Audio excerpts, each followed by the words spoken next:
नमस्कार मेरे प्यारे दोस्तों एवं भैया बहनों तथा समस्त अभिभावकों।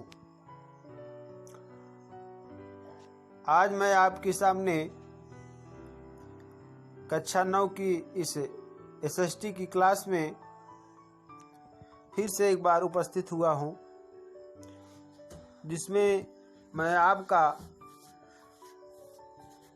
अपनी तरफ से हार्दिक स्वागत एवं अभिनंदन करता हूं। इस कक्षा 9 की क्लास में आज आप भूगोल पर्यावरण से संबंधित कुछ महत्वपूर्ण प्रश्नों को समझेंगे, जिसका अध्ययन आप वन लाइनर प्रश्नों के साथ समझ पाएंगे। उसके पहले आपसे एक रिक्वेस्ट है कि आप हमारे इस YouTube चैनल को बहुत अधिक लाइक्स करेंगे और शेयर करेंगे तथा सब्सक्राइब करेंगे। चलिए प्रारंभ करते हैं।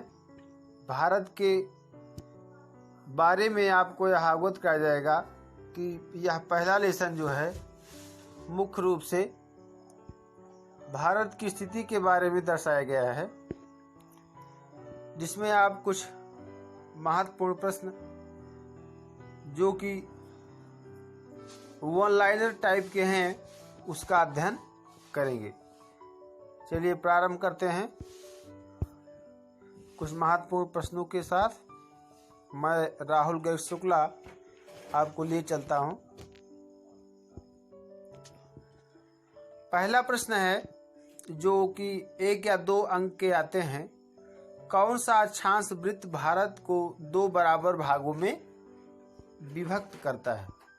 यह एक ऐसा महत्वपूर्ण प्रश्न है जो कि परीक्षाओं में ज़्यादातर कई बार पूछा गया है। छोटी से छोटी परीक्षाओं से लेकर बड़ी परीक्षाओं में आईएएस, पीसीएस तथा आईपीएस, एसएससी जितने भी प्रतियोगी परीक्षाएं होते हैं सब में इस प्रश्नों को पूछा जाता है।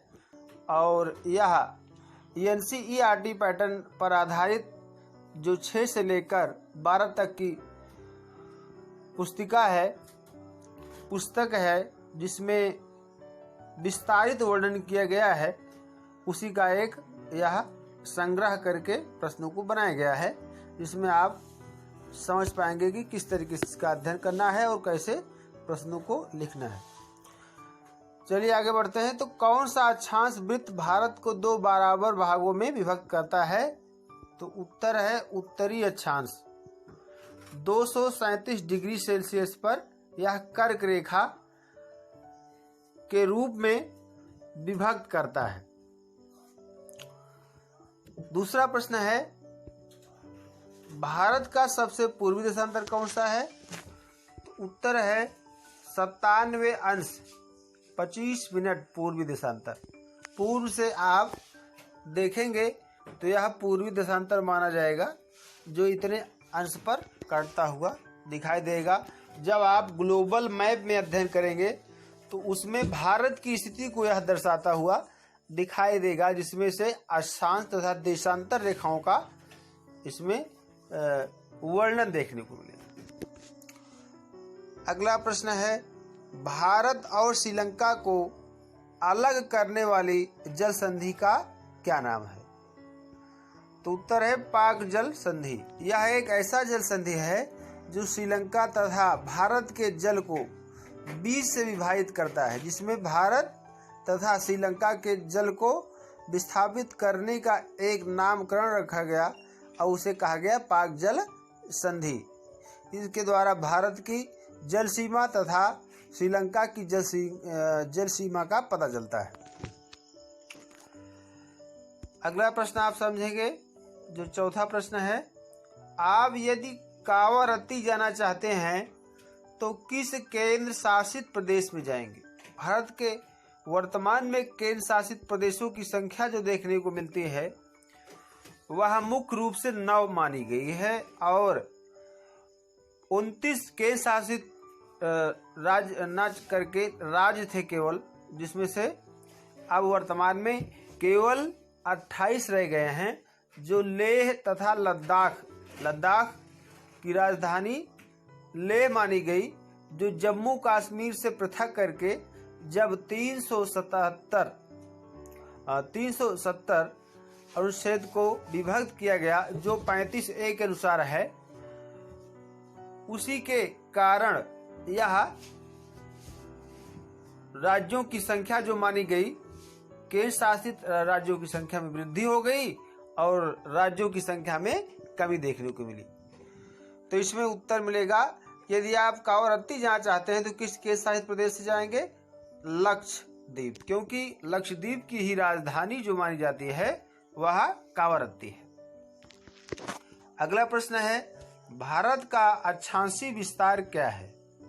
उत्तर है 84 मिनट उत्तर से 37 डिग्री 6 मिनट उत्तर अक्षांश के मध्य। ये आपका मुख्य रूप से माना जाता है जो भारत की अक्षांशीय सीमा का विस्तार देखने को मिलता है। अगला प्रश्न है,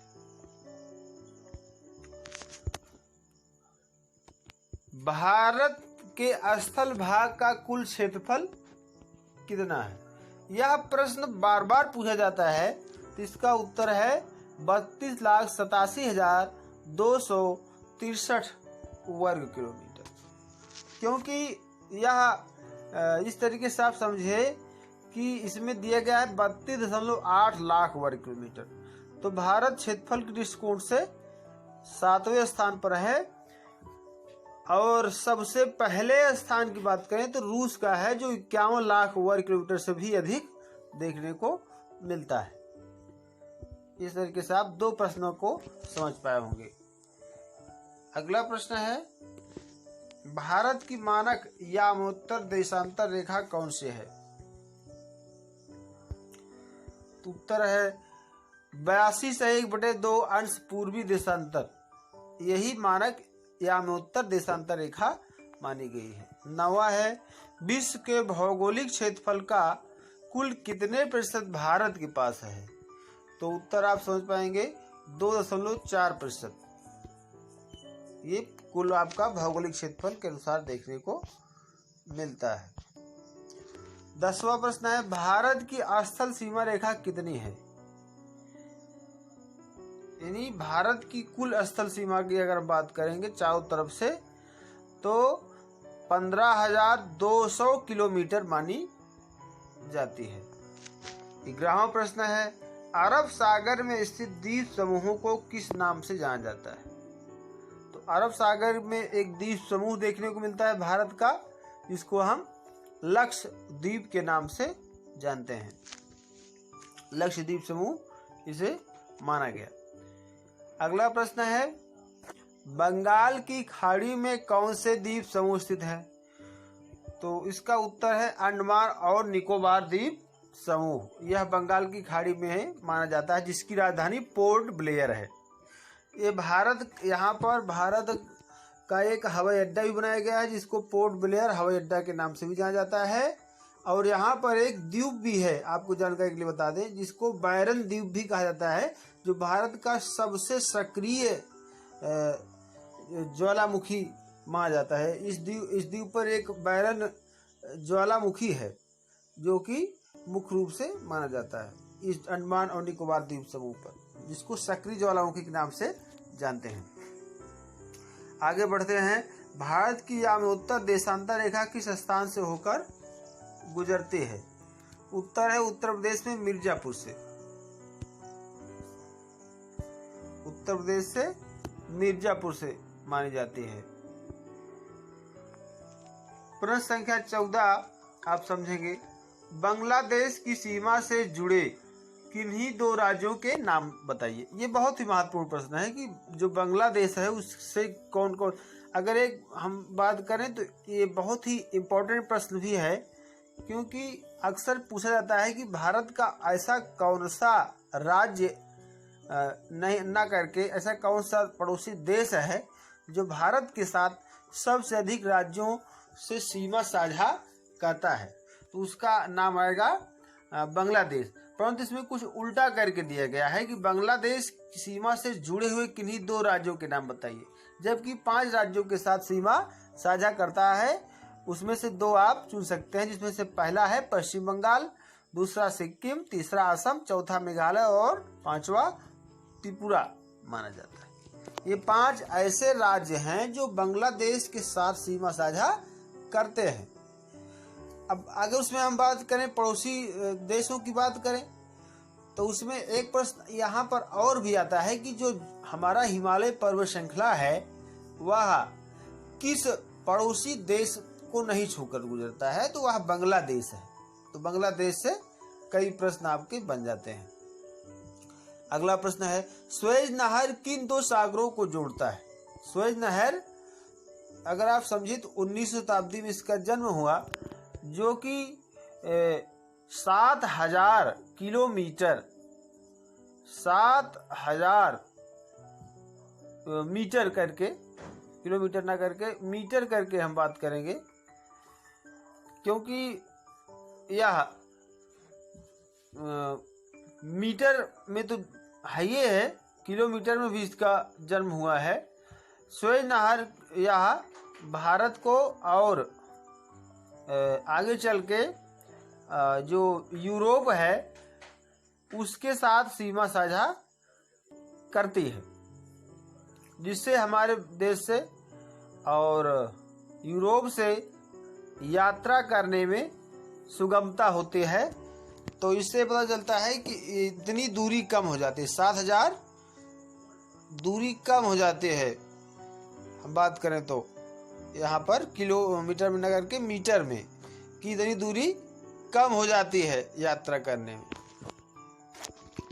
अगला प्रश्न है भूमध्य सागर और लाल सागर से संबंधित सुएज नहर किन 2 सागरों से जोड़ता है? तो भूमध्य सागर और लाल सागर। 16वां प्रश्न है भारत के पूर्व दिशा में स्थित 2 पड़ोसी देशों के नाम बताइए? तो बांग्लादेश और म्यांमार है। अगला प्रश्न है भारत के ऐसे 2 राज्यों के नाम लिखिए जिनकी ना तो अंतर्राष्ट्रीय सीमा है और ना ही तटीय सीमा है। तो उत्तर है हरियाणा, मध्य प्रदेश, छत्तीसगढ़ और झारखंड। ये भारत के 2 अंतर्राष्ट्रीय इसमें से चुन सकते हैं। अगला है सबसे लंबी तटरेखा वाला राज्य कौन सा है? तो है गुजरात। अब इसमें अगला प्रश्न है 19वां भारत का कौन सा राज्य 3 तरफ से बांग्लादेश से घिरा हुआ है? उत्तर है त्रिपुरा। इस तरीके से आपने कुछ वन लाइनर प्रश्नों का अध्ययन किया। अब इसमें इसके आगे चलकर आप समझ पाएंगे कि कुछ 3 से 5 अंक वाले प्रश्न हैं जिसको आप अध्ययन करेंगे, जिसको हम अगले वीडियो में अध्ययन करेंगे। इस वीडियो में आप मात्र कुछ इस प्रश्नों का अध्ययन करिए जो वन लाइनर टाइप के हैं। अगली वीडियो में हम आपको कुछ विस्तृत उत्तरी प्रश्नों के बारे में चर्चा करेंगे। तब तक आप इसका अध्ययन करें, लाइक करें, सब्सक्राइब करें, शेयर करें। जय हिंद, जय भारत, जय मातृभूमि, वंदे मातरम।